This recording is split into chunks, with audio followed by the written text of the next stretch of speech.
Alright, here's some problems from Module 5, Section 7. This will be Part 1. I'm going to do a couple of these because of the different types of questions that you see in here.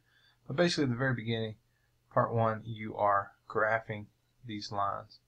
So the way we're going to do this is use the slope-intercept form. And the slope-intercept form is y equals mx plus b. And this is the y-intercept, where the graph crosses the y-axis, and then this is your slope, and that's why it's called the slope-intercept form, is because the only two numbers in there that are not x or y are your slope and your y-intercept.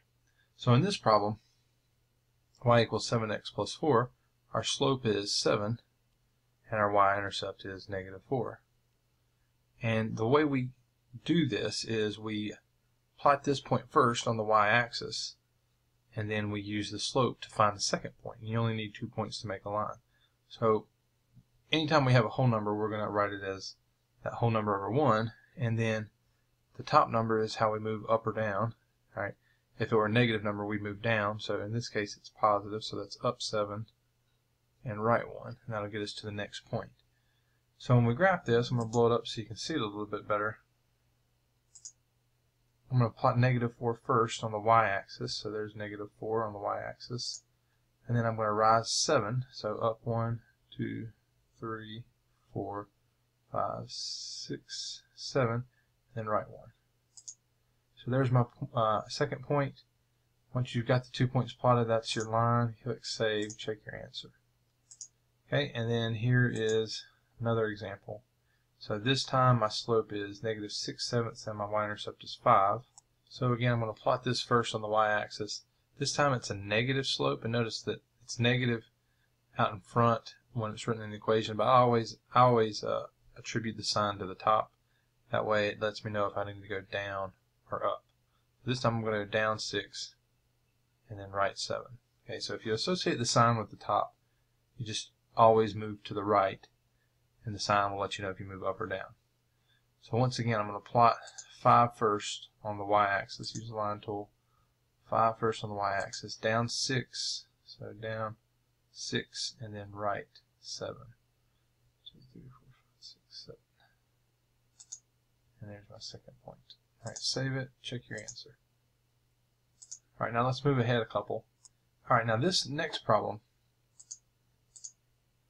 again, it's telling us to use slope-intercept. So it wants us to use y equals mx plus b, but it's not written in that form. This form that it's written in, the x's and the y's are together on one side, and the constants on the other. This is the standard form of a line, when you put your variables on the left and your constants on the right. And typically the way that we graph those is through an intercept. X and y intercepts, but not the slope-intercept form. So if you have this form, but you're told to use the slope-intercept form, you need to isolate y. Okay, so I need to get the y by itself. I've got -6x plus y equals -3. If I move this 6x over to the other side, I have to add it to get the y by itself. So I don't want anything with the y. So adding 6x gets the y by itself. But if I do it to the right, I mean the left, I have to do it to the right.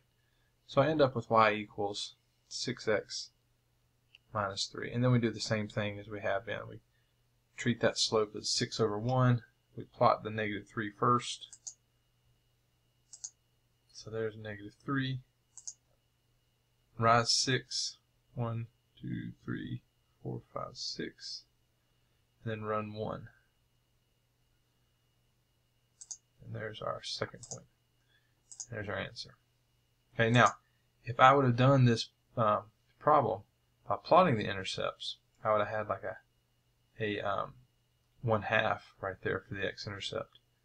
And it wouldn't, it's expecting this point because it wants slope-intercept.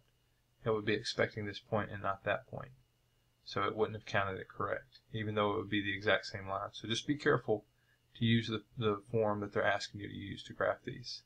Alright, and then one last one. This one's got x isolated and not y, but there is no constant term. So we've got x equals 6/5 y, and we want y isolated, not x. So the way we handle this is, because there's a fraction being multiplied by y, we're going to multiply both sides by the reciprocal of this fraction, right, which is 5/6. And what happens is everything cancels on the side that has the y, and we're left with y equals again. But on the other side, we get a new number with the x, so we get a 5/6 times x. Now, is this in slope-intercept form? Well, we can just flip it around and put the y equals on the left, and then the 5/6 x on the right. And remember, slope-intercept is y equals mx. So we got that. We got something times x. That's mx. But then we want a plus b. Well, we're not adding anything here. Well, that means we could write it like that, plus 0, because anything plus 0 is that same thing. So that means b is 0 here. The y-intercept is 0, or the origin. So that means we're going to start at the origin. That's going to be the first thing we plot. Just like before, whatever is being added, the constant term. It's just the constant term is 0. And then we use the slope. M is the slope, 5/6. So we rise 5, and then we run 6. And there's our second point. Alright, so that's how you use slope-intercept to graph. Now, some of the rest of them, we're going to be getting things into some of the other forms of the line based on points that are on the graph.